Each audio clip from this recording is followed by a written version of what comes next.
Hi everyone. প্রথমে বলে রাখি, এটা কোনো ব্লগ না।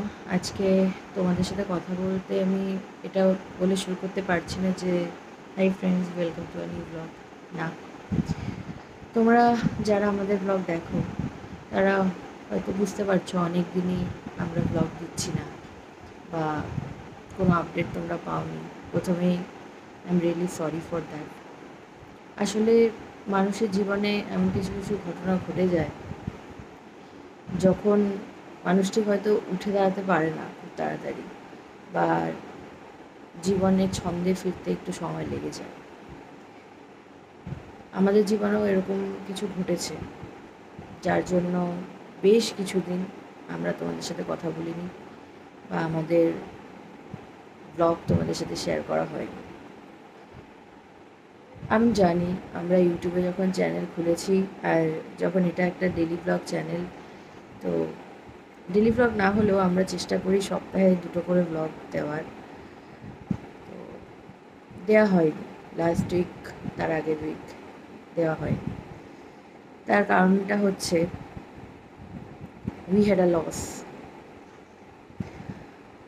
তোমরা দেখেছো কিছুদিন আগের ব্লগেই আমি আমার মামার বাড়ি গেছিলাম হোলির সময়। সবার সাথে দারুণ একটা সময় কাটিয়েছি। অনেক দিন পর গেছি জন্য বেশ সবাই মিলে 2 দিন হলেও খুব সুন্দর একটা সময় কাটিয়েছি। বাট খুবই দুর্ভাগ্যবশত গত সোমবার, মানে আজকে 1 সপ্তাহ মতো হলো, আমার দিদা আমাদেরকে সবাইকে ছেড়ে একা করে চলে গেলেন। দিদার অ্যাজ কোনো অসুখ তো ছিল না, বার্ধক্যজনিত কারণেই দিদা চলে গেল। বাট ঘটনাটা এতটাই আমাদেরকে স্তম্ভিত করে দিয়েছে যে মানুষটাকে 1 মাস আগে দেখে এলাম, তাকে আদর করে এলাম, তার পাশে তাকে জড়িয়ে ধরে শুয়ে এলাম, কবে আসবে কবে আসবে এই ধরনের কনভারসেশন করে এলাম, মেনে নিতে পারছি না সেই মানুষটার নেই। খুব কষ্ট হচ্ছে। যাই হোক, এই 1 সপ্তাহ মেয়েদেরকে একটু সময় দিয়েছি মানিয়ে নিতে, যে সে হয়তো চলে যাওয়ার সময়টা তার চলে এসেছিলো, বা সে ভগবানের অশেষ কৃপায় সে নিজে কাউকে, মানে নিজে না ভুগে, একদিনের জন্য কাউকে না ভুগিয়ে সে চলে গেছে।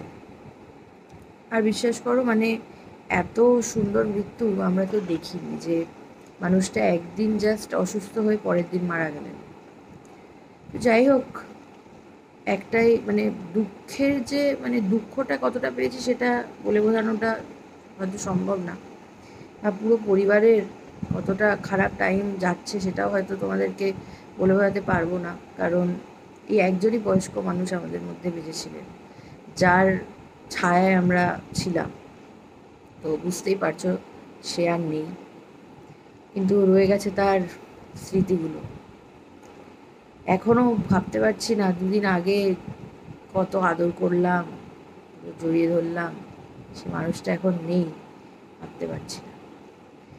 তাই ভাবলাম যে এতদিন তোমাদের সাথে কমিউনিকেট করিনি, কারণ দেখো, ব্লগিং চ্যানেল যখন খুলেছি একটা দায়বদ্ধতা তো থেকেই যায়। কারণ আজকে আমাদের সাবস্ক্রাইবার সংখ্যা খুবই কম, হয়তো 200 জন বা কয়েকজন বেশি তার থেকে।